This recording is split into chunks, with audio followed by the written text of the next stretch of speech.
Apa pentingnya melakukan healing atau terapi terhadap trauma hidup kita dan apa hubungannya dengan kemampuan kita menarik keberuntungan, kebahagiaan, dan kesuksesan dan kemampuan kita untuk mengaktifkan LOA ini. Di video ini kita akan bahas tuntas ya teman-teman tentang healing atau trauma ini. So stay tune sampai akhir video ini.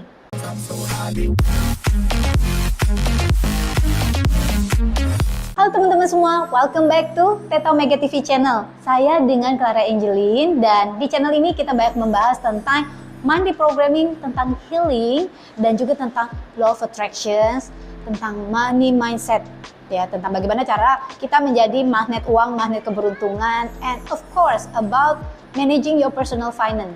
So, consider to subscribe ya teman-teman. Thank you.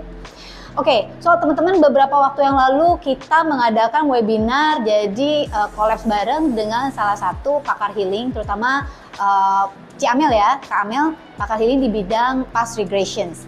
Nah, tetapi topik utamanya itu adalah apa sih hubungan antara healing dengan keberuntungan dan kesuksesan.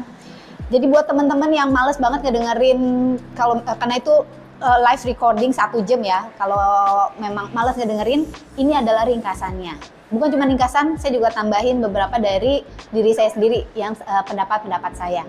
Oke, so di dalam perjalanan hidup kita, dari kita kecil, itu banyak banget hal-hal atau peristiwa yang terjadi ya teman-teman. Dan juga mungkin bukan ketika kita kecil doang pastinya, tapi ketika kita mulai remaja, ketika dewasa, kehidupan yang mungkin belum lama ini, dan mungkin kemarin atau kapan kita mengalami banyak hal-hal yang bisa menyebabkan kita sakit hati, bisa menyebabkan kita ketakutan, bisa menyebabkan kita memiliki emosi ini dan ono ya. Nah, apa yang terjadi bila kita tidak membersihkan diri kita dan membereskan trauma-trauma, apalagi kalau sampai trauma ya. Yang saya katakan trauma itu belum tentu ya sesuatu yang sangat besar kejadiannya atau very impactful. Sometimes itu hal-hal yang kecil itu ketika kita nggak tahu gitu loh, emosi kita atau diri kita mengolahnya seperti apa, itu bisa menjadi dalam tanda kutip trauma terselubung ya. Saya katakan trauma ketika itu membuat kita memiliki keyakinan atau persepsi tertentu ya. Nah, kalau misalnya apa sih hubungannya? Emangnya kenapa masa lalu gue dengan perjalanan gue menuju kesuksesan? Saya coaching banyak orang, yang saya pernah terapi beberapa orang, dan saya juga nggak maksudnya melihat dan mengalami dalam diri saya sendiri.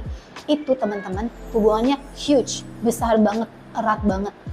Ketika kita belum ngeberesin apa yang ada di belakang, apa yang terjadi, itu bisa banget mengganggu dan istilah kata itu jadi menarik kita turun dalam perjalanan kita menuju kesuksesan atau keberuntungan ini. Dan terutama ini banyak main di sektor keuangan dan juga relationship. Nah, keuangan, relationship, dan juga perjalanan kita menuju kesuksesan. Ini tiga sektor utama ini loh teman-teman, yang sering banget terpengaruh dengan masa lalu kita. Nah, misalnya seperti apa? Kita nggak tahu nih, ketika kita kecil, bagaimana kita mempersepsikan uang. Uang itu apa sih? Kebanyakan persepsi kita tentang uang itu terbentuk dalam perjalanan kita dari kecil sampai kita dewasa loh. Persepsi kita atau belief kita misalnya bahwa uang itu adalah sumber keributan, uang itu adalah susah banget didapat misalnya ya, dan gue itu nggak layak dapat uang. Dan misalnya persepsi bahwa kalau gue punya uang, semua orang di sekeliling gue itu palsu, jadi orang yang palsu. Atau apapun persepsi itu bisa banget terbentuk dari kejadian-kejadian masa kecil kita. Masa kecil, masa dewasa bisa juga. Atau mungkin gue nggak bisa kerjasama sama orang karena gue selalu ditipu orang.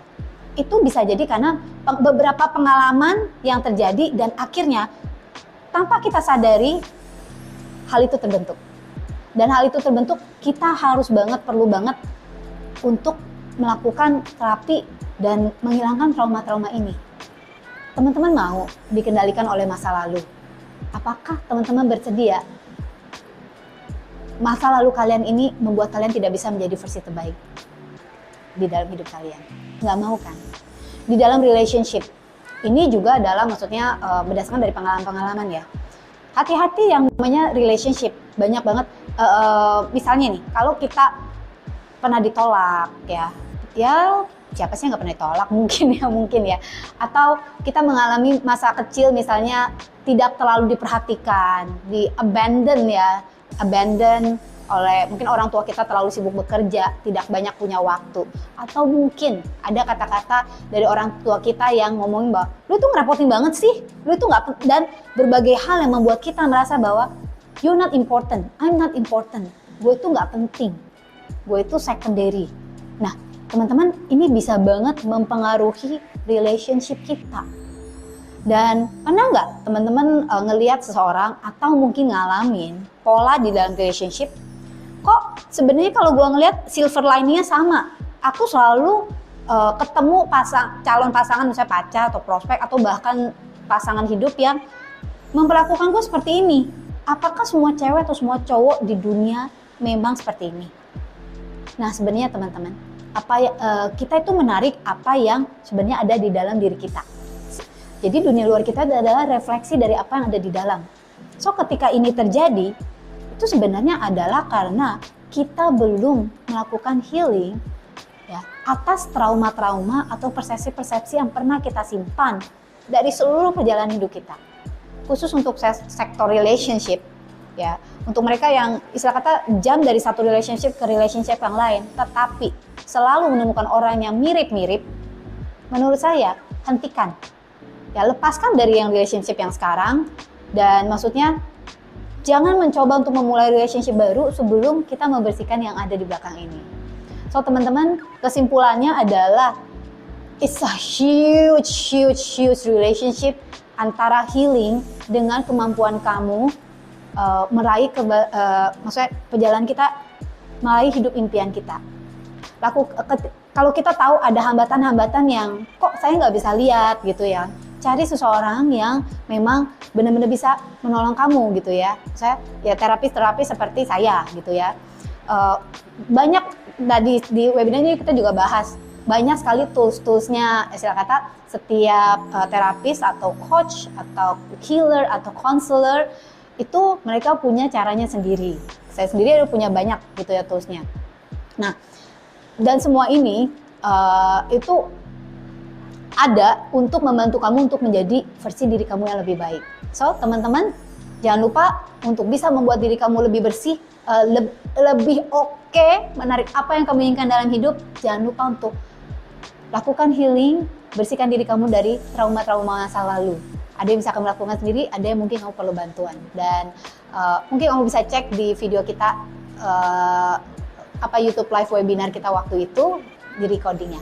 Teman-teman, jangan lupa untuk follow kita juga di sosial media yang lainnya, dan kalau kamu belum, saatnya untuk subscribe ya di YouTube channel kita sebagai bentuk dukungan, and also like dan tekan tombol bell notifikasinya. Thank you for watching this video. Saya dengan Clara Angeline. Don't forget to live extraordinary and live your life to the fullest.